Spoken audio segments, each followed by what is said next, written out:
Hi, if you're here, you want to know everything about tools that you need to create beautiful geode artwork, and I'm here to give you all of the insider tips and tricks, and in a couple of seconds you will see the video with all of my tools laying down, and I will explain in every one of them, and I will tell you what am I using it for. And I was using, as an example, I decided to show you the video that I was using to show all of the tools that I used for creating this cool diptych that is hanging behind me, and you will see all of the products, right? And those are the essentials that I'm using basically to all of the artwork, geode artwork that I'm creating, and also different resin projects that I'm doing.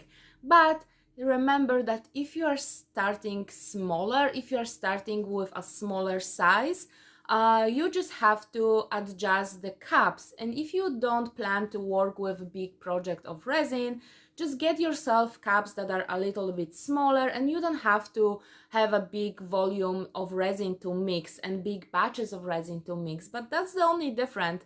For the rest of the things, you will need the same, exactly the same tools to protect yourself, to protect the surface, to prep the artwork, and also to work with resin. So yeah, let's cut to the chase, and I'm gonna show you everything that you need to know. Here we go. I'm gonna show you what is really important for me when I'm creating the artwork, and which tools are very necessary to have. So let's start. Where should we start? As you know, resin is not it's not good to inhale when it's in the liquid form during the curing process. So this is essential, and this is what you have to have if you want to play with resin. It doesn't matter if you are gonna create geode art or abstract art or ocean art. If you work with resin, you need a mask, and this mask I'm having for many years now. It's having a lot of signs of me using resin, but what is important is that those filters are replaceable. So usually after 2-3 months, it all depends how often I'm doing the artwork and if I have any break in creation process. Like during winter, sometimes December, January, I'm not creating art. But if you are using it on a regular basic, if you start to smell anything through those filters, it means that those filters are too old and you need to replace them. So this mask is necessary. You need to have gloves, you need to protect yourself. It's a good idea to have an apron or a pair of very old clothes. During summer and warm days, I'm not wearing long sleeves, but if it's not too warm, I'm wearing long sleeves to protect any kind of contact with resin. And this is like unnegotiable. This is what you need to have to protect yourself. What I'm gonna use to work with resin, it's gonna be heat gun as well. To be honest with you, it doesn't matter what kind of heat gun do you get. Anyone can do with this technique that I'm using. I'm using it mainly for the geode art. I'm using it when I pour the top coat to warm up the resin and release the bubbles. I'm not using heat gun during the creation process of the first pour when I'm creating the lines, because all of your effects are gonna disappear if you use the heat gun. But if you want to use, like, experiment more with resin and do different styles of resin, it's good to get a heat gun that is having different kind of nozzles, like this one. It's good for the ocean art and different kind of wave creation effects. And it's also something if I want to use to remove something in a specific place, like very specific small place, I'm also using this nozzle, but it's not very necessary. Any heat gun can do. I'm working, when I finish pouring the resin, I'm using torch. So this is also, doesn't matter what kind of torch you are having. I'm having the one that I can reuse, so I'm adding some gas from the bottle, and it's pretty easy to use. you release the gas, you press here and you have the flame, and then you shut it down. But there are many different torches, and it doesn't matter which kind of torch do you get. It doesn't matter. I'm very familiar with the 3M brand, so I'm feeling comfortable with using their products. So I also think that it's safe to use this brand, and it's something that you can trust. But for the heat gun, for the torch, it doesn't matter which brand you will get. Also the same with the glue gun. The glue gun is needed when we are gonna place the crystals on the panels, and this is only for this purpose. And when I'm having resin leftovers, I'm adding a little bit of resin in the places where previously it was glue, so I'm sure that the crystals are bonded correctly and securely, because if you only use glue gun, it's really easy to remove the crystals. During the art process, I'm adding leftover of resin to make sure that the crystals stay in the place. Next thing that I want to talk about are those pretty basics. Any kind of baby wipes that are mostly based on water, without any lotions and any additions, and very soft cotton toilet paper. This is what I'm using to do the line work, to clean the lines, to clean the pants, to clean my hands. If you touch resin, you can clean the skin quickly with those wipes. I'm using them also to remove resin from the canvas if I don't want it there. So it's pretty good tool, and sometimes I'm even wiping out some sticks, spatulas.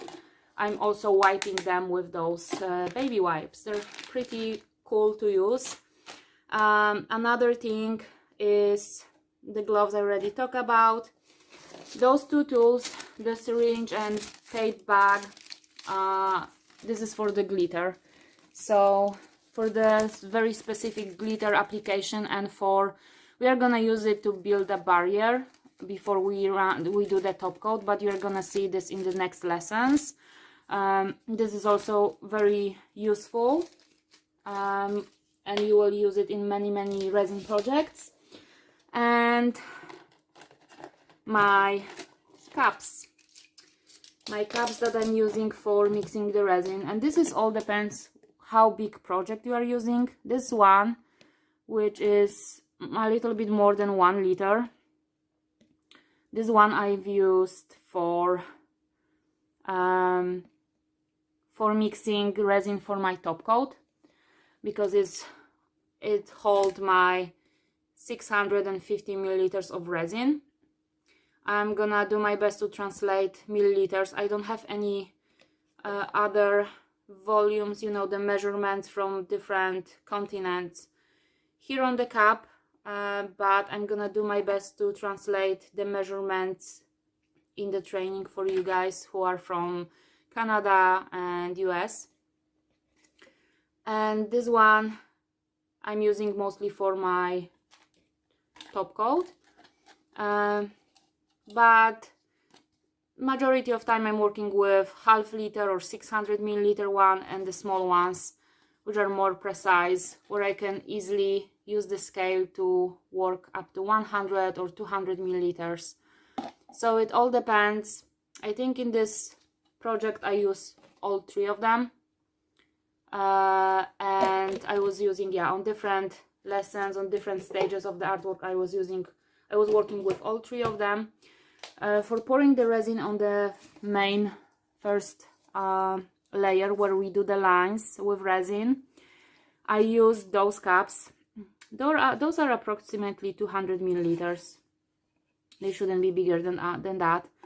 I like paper cups because they're easily squeezable. I'm really pouring resin with the cup squeezed this way, because I want to very thin, precise lines, and this is my technique of working with resin. This is how I'm creating the shading effect. This is how I'm creating very detail specific, beautiful line work.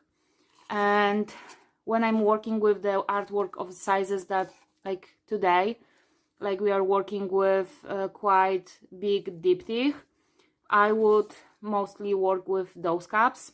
But when I'm working only on one panel or a small panels, I'm working with very small cups like this. If I'm working with like up to 50 centimeters, 40 by 50, 40 by 40 centimeters, 30 centimeters canvases, I'm working with those small cups. As you can see, they're tiny. They're probably like 60, 70 milliliters, more or less. I don't know. It would be helpful if there would be any remark on the cup, but you can reuse them. I'm leaving them in this position at the end of my pouring. The resin is cured inside and I'm just reusing it for the next project. I'm leaving them a little bit squeezed because the resin is on the side, so then it's hard to squeeze it again and pour again, but mostly I'm squeezing the cups to this level, and that's how I'm working. And you cannot do this with plastic cups. That's why I prefer working with paper cups, and I'm reusing them all up till they're up. And then even if they're higher, like half filled, I'm still reusing them for glitter or for mixing some inks or for experiments, for doing some DRUZY, like whatever I come up with. And this one is also very useful. It's only 60 milliliters. It's a very small one, but if I'm in a need of pouring only 20 milliliters, as you can see here, it's not very detailed, this cup.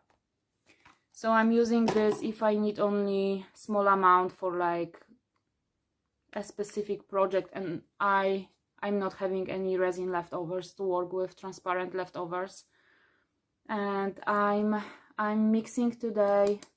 I'm actually finishing the highlights today for you guys, and I'm gonna show you on the next lesson, but this is the cup that I'm using if I need a very small amount of resin as well. So that's that. You have all of the tools here, and that's the mixing sticks.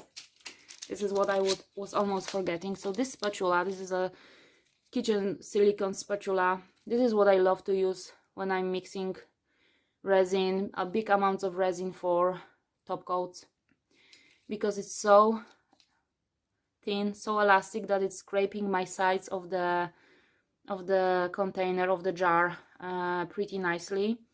And I'm sure that my resin is not having any unmixed elements, and it's not gonna cure like strange on me, and it's not gonna leave any marks. So this is the one that I'm using when I'm mixing for top coat. When I'm mixing smaller amount of resin, like up to 500 milliliters, 400 milliliters, for working with the lines, I'm just using those forever sticks. They're pretty reusable. You're just removing cured resin from the top of them, and you can work with them over and over again.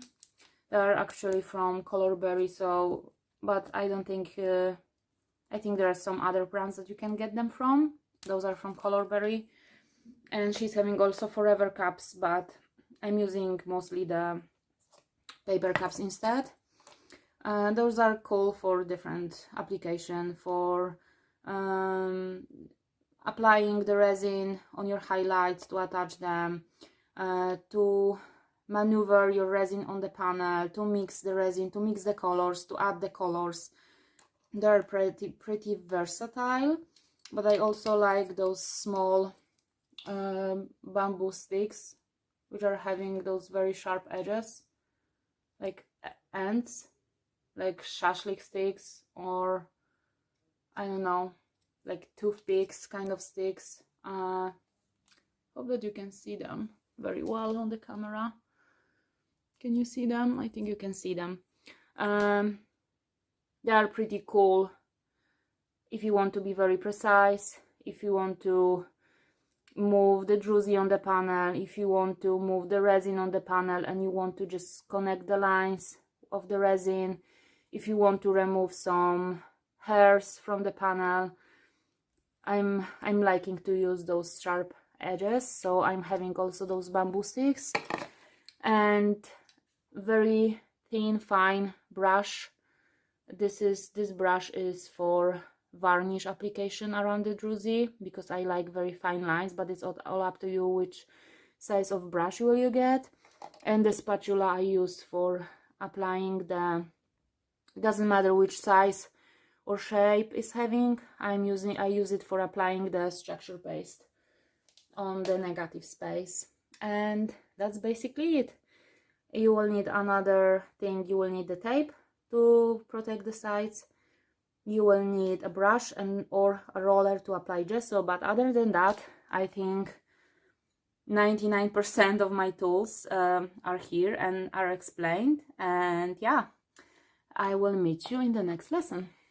Thank you for sticking around and watching the full video. If you want to know more about products that you need for creating the geode artwork, like resin, acrylic pens, if you want to know which color runs you should be doing for your project, and all of the tips and tricks, insider knowledge of an artist, please watch other videos on my channel, subscribe if you like them, and I'm gonna create more and more for you so you can learn from person that is doing it already for around 3 years. And yeah, I'm gonna meet you in the other videos as well, and let's learn together.